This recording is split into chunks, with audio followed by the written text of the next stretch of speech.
Ang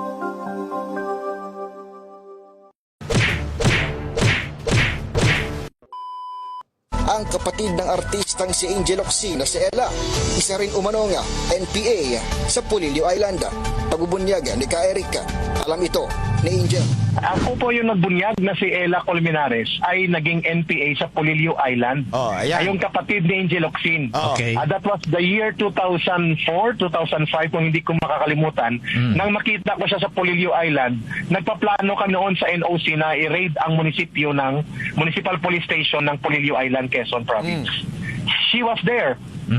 Isay ang gamit niyang pangalan tsaka Tina. Alam ito ni Angel Locsin Cadeo kasi Ayan ha, malinaw ha. Mismo siya nakakita, NPA siya. Siya mismo alam niya na naandun, pinaplano daw yung pag-raid. nung sometime around 2006 nang bumaba yan si Ella at kinontak namin dito no, nasa National Operational Command kami na sa Luzon area, dito sa area ng Cavite kami may safe house. Okay. Kinontak namin siya, humihingi pa kami ng tulong diyan kasama siya sa kanyang kapatid na si Angel Locsin. Nag-withdraw pa ngayon one time ng 20,000 sa ATM sa BPI sa Timog. Para? So, alam ko na siya si Angel Locsin, alam namin. Marami kami nakakakilala sa kanya. At alam namin na hindi naman Angel Locsin ang pangalan niya. Colmenares talaga siya. Ayan ha, Lino, alam. Hindi ako nagsabi ha, baka ako pagbintangan nyo. Si Eric, isang kadre. Ding sinabi ng dating kadre ng CPP na konektado sa NPA ang lahat ng nakapwesto ngayon sa Makabayan Block. Nakakakuha rin umano sila ng allowance mula sa consultant fees. Nako. Ayan na, sinasabi ko sa inyo di ba, yung consultant fee na yan. Diyan ang korupsyon. Nakakakuha sila ng consultant fee sa mga Makabayan Block. Si Eric Cadre ang nagganunan yan. Kondonga, kaya raw lustana ng liquidation support galing sa Kongreso. Pangako ni Ka Eric sa DZRH, handa siyang humarap sa Kongreso para Ayan o, tingnan mo, handa pa siyang humarap. Sana kung talagang hamunin natin itong Makatae Block na ito, itong Makamatayang Block na ito, ilabas nyo nga sino-sino ang inyong mga consultant. Ilabas nyo kung sino-sino yung mga, kasi meron naman yung pinipirmaan eh. Dapat may dapat i-accounting yan. Nako, sino ba ngayon ang sa accounting? Di ba sino nga ba? Ang accounting ng ang kamera, alam ko parang si Pulong ata eh. Tingnan natin ha. patunayan na ang kanyang mga nalalaman.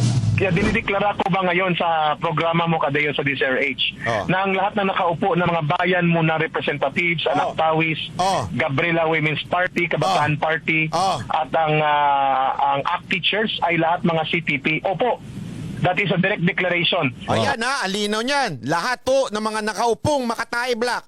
Sabi ni Eric talagang membro ng CPP. Am I willing to confront them? Willing to confront. Ibig sabihin, malakas ang loob nito. Hindi ito nagbubula. Inside Congress kapag ipatawag ang executive session, kapag mag-challenge ang DCRH through the Speaker Velasco. Velasco! Ano to? Gumalaw ka! Pag hindi mo ginalaw yan, nako! Di ba, sinabi mo, hinamon mo. Ito, hamon ni, umamon ka, Velasco, di ba, na sinabi mo, kung wala namang ebidensya, wag mo nang ituloy. Wag mo na, tumahimik ka na kung walang ebidensya. Ito, sabi ni sandali, pakita ko lang ha. Ito. Ayan, sabi nito ni Velasco ba? Kung wala kang ebidensya, wag mong ito, may pumatol sa'yo, may ebidensya. Ngayon, tingnan natin kung gagalaw ka. Tingnan natin magiging ka lang, puppet dyan. Anong gagawin mo ngayon? Sige, tingnan natin. Play natin uli. Masyado ka madaldal ha, Banatbay ha? May mga CPP pala sa loob ng Kongreso. Am I and are we willing to confront them face to face? Ang sagot po, Kadeo, positive. Bukas ang himpilang DCRH sa panig o paliwanag ng mga nabanggit at ilan pang pangalang sinambit ni Ka Eric sa panayama ng damdaming bayan. At yan ang MBC Network News. Adniel Parrosa, nagulat. Velasco ha? Hinahamong kita. Okay? Di ba sinasabi mo na, linaw na sinabi mo. We may not agree but be mindful that these lawyers are duly elected representative of the people. Implicating them on issue that yet to be substantial is uncalled for. May ganyan-ganyan ka pa. Eto, meron ng ebidensya na pinresinta si Lieutenant General Parlarde. Meron na siyang pinresintang ebidensya ba? Ngayon, tingnan ko nga kung gagalaw ka at mag-hearing kayo patungkol dito, mag-iimbestiga kayo. O magiging protector ka nito Makabayan Black? Ha? Hinahamon kita, Velasco! Hinahamon kita! Galit na galit.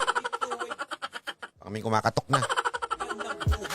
Kasi kung hindi mo imbestigahan niya, kung hindi ka ng investigasyon dyan, wala ka rin palang yagballs.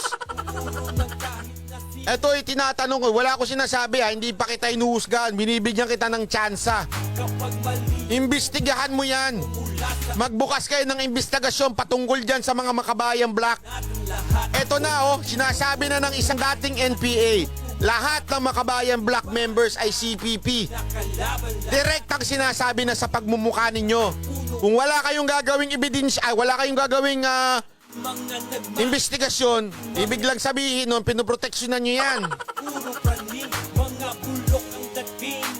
Galaw-galaw ha, boy basa!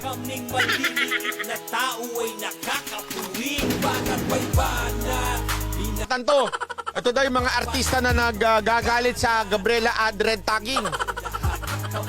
Ang dami dyan, puro mga taga ABS-CBN na naman. May hamon ako sa inyo, mga artista kayo na nagagalit kayo na red tagging sa Gabriela. Ganito, yung mga may anak dyan, pasalihin nyo sa Gabriela. Sige na, go! Pasalihin nyo para magkaalaman tayo kung talagang suportado nyo yung Gabriela. Sige, pasalihin nyo, wag na kayo puro dakdak dyan. Maraming taon, ito na ang panahon upang kami umangat, ipaglalaban namin. Yung may mga anak lang dyan, yung mga nagpipretend na magkakaanak, lumayas-layas dyan. Walang inuurungan kahit na sinong tumapat. Ito si Banat, kinakalaban lahat. Kasi meron dyan mga pretenders na akala mo may pero wala naman. Sa mga Tapos meron din dyan hindi makaanak. patinunyong dumadagundo. Nako, kung talaga malakas ang loob ninyo at puro nagagalit kayo sa red tagging, sige nga, at hindi kayo naniniwala na yung Gabriela ay membro na ng CPP-NPA, pasalihin nyo nga yung mga anak nyo. Tingnan natin. Pumasa si Lieutenant General Antonio Parlade sa mga hamong patunayan ng koneksyon ng ilang legal organizations sa New People's Army. Sa nationwide primetime reach ng DZRH, pinagsalita ni Parlade ang isang dating tauhan ng Communist Party of the Philippines, kung ano ang kanyang isiniwalat at kung sino-sino ang kanyang kinaladkad. Alamin po sa eksklusibong balitang yan mula po kay Edniel Parosa.